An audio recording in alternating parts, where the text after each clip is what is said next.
Alright, man, so today we are over on the very hard difficulty of Guild Quest to try out this really good and powerful ISSHIN team. I feel like it's been quite some time since we've done a solely focused Guild Quest video. But of course, we are going to have more Guild Quest content coming out like next week, for example, because for the very first time, actually, in Phase 1, there are going to be poison enemies. So I'm very curious to see how that is actually going to play out. And then we're also going to be showcasing Tanjiro the week after in the first ever ranged human Guild Quest. With that said, for the immediate QUINCY Guild Quest, it is actually a very easy phase. I think we've already done multiple videos showcasing characters that you can use at 1 out of 5. Right now, the 3 best and go-to leads are going to be ISSHIN, Yamamoto, and also Ichibe. And then even then, to a certain extent, you can even get away using Noritora and also Lisa. Although, funny enough, and it's actually really funny to see this, people are actually using Kenpachi and also Grommy. That just goes to show how powerful these characters actually are, because if you maybe have them max transcended, they might be able to work as decent leads. Assuming you have good enough size,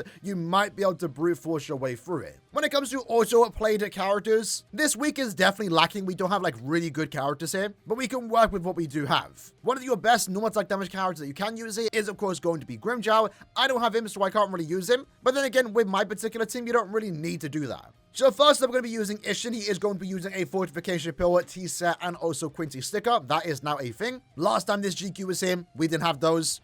And it overall does increase the character's damage output, makes the quest a lot easier. With that, we are going with quite the massive build here, right? Recharging strong attack damage at full stamina, recharging full stamina damage, overall getting almost 2000 SP, and then my ISSHIN in particular is only 1.5, so that just goes to show what you're going to see how good he actually is, right? Full stamina and damage to lacerated, since we actually can apply lacerate. Then we have Yama. He's replaceable with, again, the Fierce Battle Grimmjow, but he's also worth using himself, provides good crowd control and also extra damage output. If you have him max transcended, even better.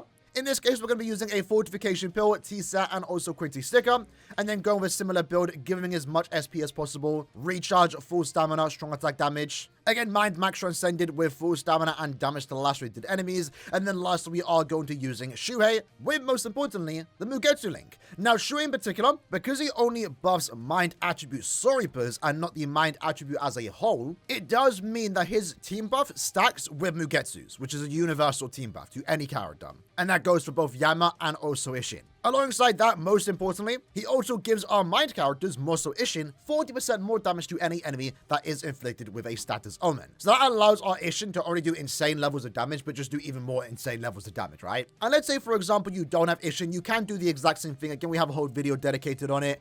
You can always use Ichibe and then pair him with Swimsuit Jushiro and or Fierce Battle Soifon to get the very similar team buffs, right? Although unfortunately in this case, it doesn't look like many people are doing that, because you can't see Fierce Battle Soifon, nor can you see Jushiro in the top 10 most auto-played characters. But if you are using Ichibe, I would definitely recommend it. So, with that said, that's the theme for today. Let's jump into the quest. Now, we're not going to go for, like, the most insane run during this video. Again, I don't like resetting that much for Guild Quest videos, because we're going to be here forever, right? But the score is relatively easy to get a high one, right? So, we're going to use our SA2, and preferably, we want to inflict the statusman right away. Now, in regards to ISSHIN, amazing character, and I do like the way he does perform, right? His increased chance is only to mind or heart enemies.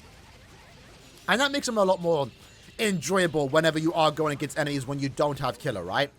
However, in content for like Guild Quest, for example, his status omen infliction isn't going to be the highest, right? Because, again, it's only to a heart enemy. But it basically means if you go against the final boss, like one strong attack is almost enough to take him out if you do inflict the status omen. Having said that, this run was absolutely terrible. So let's rerun that.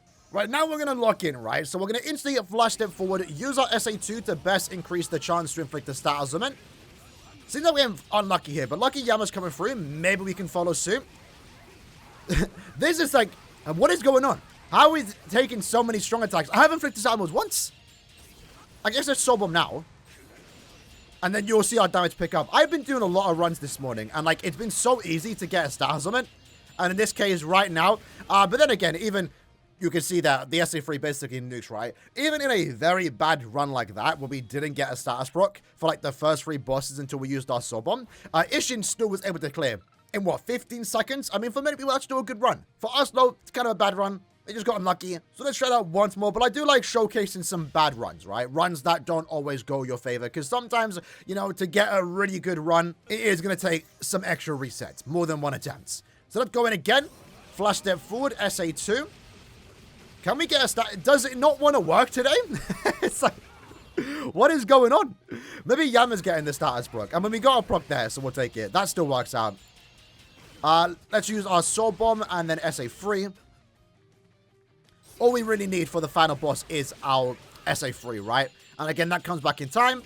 SA3, nice and easy. It's kind of crazy to see, especially level 1, his SA3 just absolutely wipe out that final boss. And obviously, it is in our favor since the character is a hot character. We're likely to inflict the stars on him. I will say, though, in yesterday's video, we did talk about the current state of normal attack damage characters and how they're really only good in Guild Quests and also Brave Hours. And that's still technically true, right? It really is. But at the same time, in some weeks of Guild Quests, you don't even need to use an ad character because, like, you're just doing so much damage with SP characters. Like with this team, for example. We are going to see a change in a few months' time where there's going to be more than 5 waves. It's going to be more so infinite.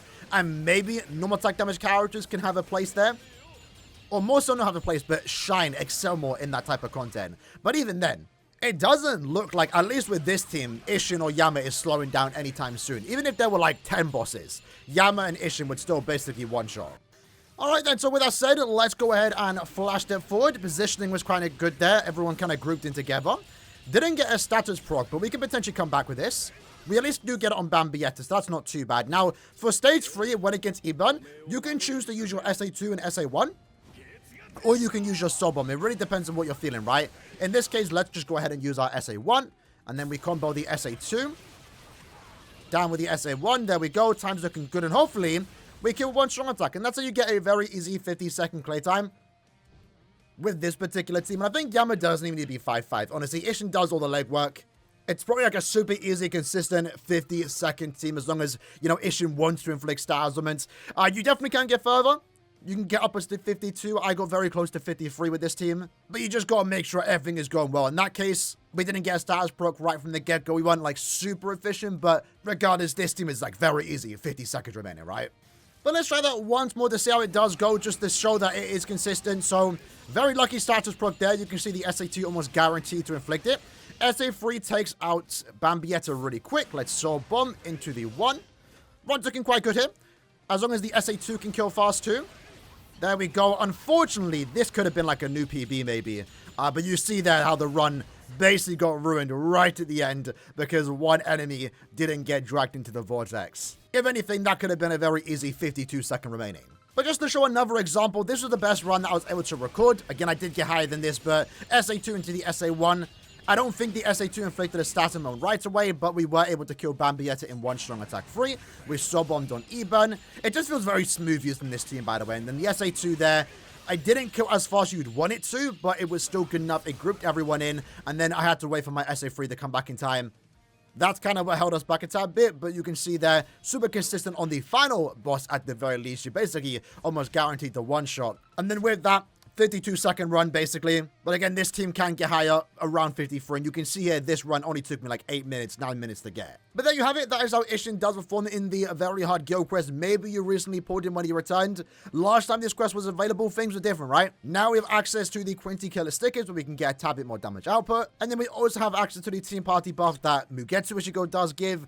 And it's a game changer. It really is. Like almost every week of guild quest, you're using Mugetsu if you possibly can. And it's great. It's an overall great soul trait. Very valued, good character since its release. Bone. And it's not even a Mugetsu video, but this character just had insane value. And the fact that he was guaranteed in 2 kills is absolutely crazy. But I'm actually very curious to see how this team is going to handle the upcoming guild quest change that we are going to get around maybe December time, where we're no longer only going to have 5 bosses. We're now going to have infinite bosses, and we have to take advantage of the 1-minute time frame. I think this team has enough recharge to probably be honestly fine, but maybe that's when normal attack damage characters are going to shine a tad bit more, where then I might want to replace someone like Yamamoto for someone like the Fierce Battle Grimjow, who hopefully by that time does happen, I can actually pull. Either way, let me know what team you guys are using, what score you're getting. I'm curious to know, and see you guys next time. Take care and peace.